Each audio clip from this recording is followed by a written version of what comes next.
ज्या गोष्टी चवीला चांगल्या असतात त्या शरीरासाठी चांगल्या नसतात आणि ज्या चवीला चांगल्या नसतात त्या शरीरासाठी चांगल्या असतात. मग एक न्यूट्रिशन का डाएट जनरली आपण जेव्हा बघतो लोक थोड्याशा कालावधीसाठी करतात. येस. कारण त्यांना आहे की आता लग्न आहे का काही समारंभ आहे का जसं आजारी आहे त्याला करूया 3-6 महिन्यात 20-25 किलो कमी झाले बारीक होऊया मग परत त्याच मार्गाला जातात. येस. मग एक टेस्ट म्हणजे कारण जिभेला पण जिभेला काहीतरी चवीचं. हवं आणि आज आपण म्हणतो चांगलं जेवण जेवलं की मन चांगलं राहतं. बरोबर. तर ते पण याच्यासाठी खूप गरजेचं आहे.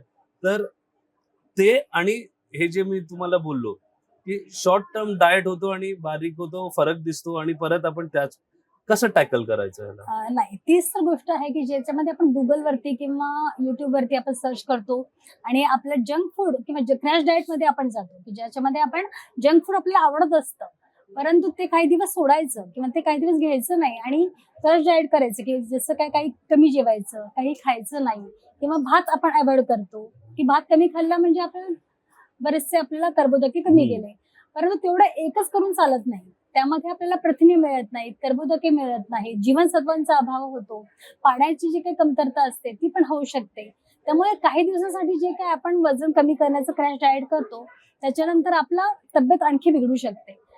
म्हणजे डाएट करताना सायंटिफिकरित्या किंवा शास्त्रीय दृष्टीने जर आपण कमी केलं की ज्याच्यामध्ये ज्या गोष्टींमुळे वजन वाढत आहेत ते कर्बोदके कमी देणं आणि त्याबरोबर ग्लायसेमिक इंडेक्स कमी असलेले पदार्थ जास्ती खाल्ले जातात.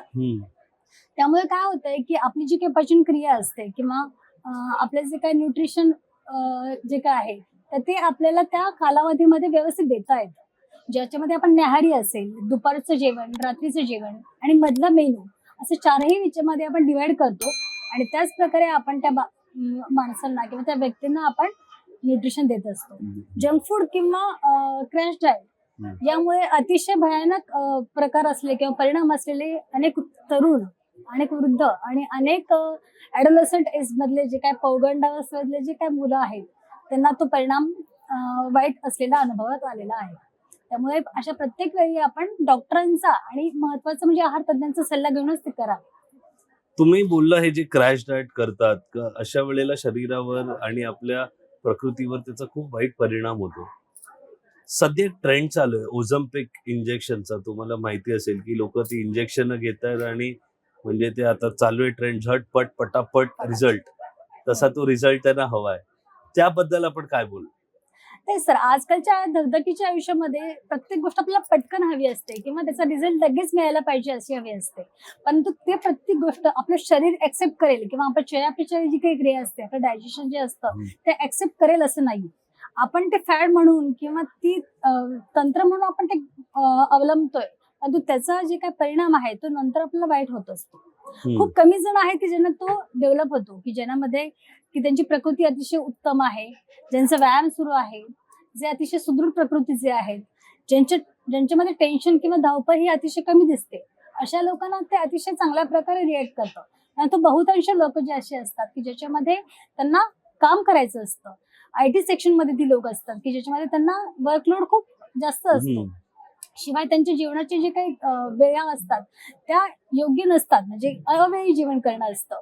त्यामध्ये पण जंक फूड खाणं किंवा नॉनव्हेजचे जास्त प्रमाण असतं. नॉनव्हेज तयार करताना फक्त चवीला महत्व दिलं जातं ज्याच्यामध्ये पोषण तत्व किंवा इतर जे काही न्यूट्रिशन आहे जीवनसत्व आहेत खनिज आहेत त्यांचा अभाव असतो आणि अशा वेळी जर आपण ही इंजेक्शन्स वगैरे घेतली तर त्याचा पटकन परिणाम म्हणून आपल्या पेशींवरती अतिशय भयानक परिणाम होतो आणि जसे की आपल्याला कॅन्सरही होऊ शकतो.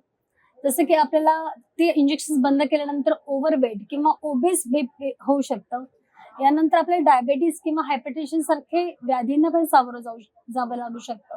यामुळे काय होतं की लवकर करण्याच्या याच्यामध्ये जर आपण शॉर्टकट पत्करला किंवा आहार तज्ञांचा आणि डॉक्टरांचा सल्ला न घेता किंवा गुगल किंवा युट्यूब वरती जर या गोष्टी पाहून आपण केल्या त्याचे अतिशय खराब परिणाम आपल्याला दिसून आलेले आहेत. शिवाय आजकाल AI म्हणून जे काही आपण वापरलं जातं तर AIचा वापर करून काही हॉस्पिटल्स मध्ये सुद्धा आहार तज्ञांचा तक्ता तयार केलेला आहे म्हणजे डाएट चार्ट तयार केला जातो आणि त्या डाएट चार्टचा वापर करून तो रुग्ण एक्सपायर झाला म्हणजे डेड झाला.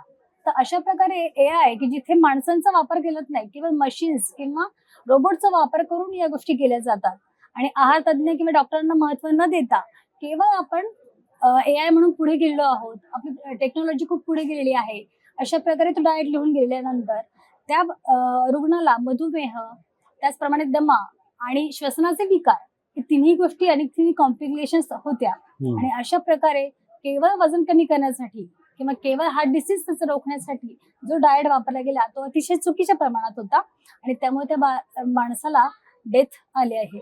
आणि अशी मोठी बातमी परवा न्यूज मध्ये होती.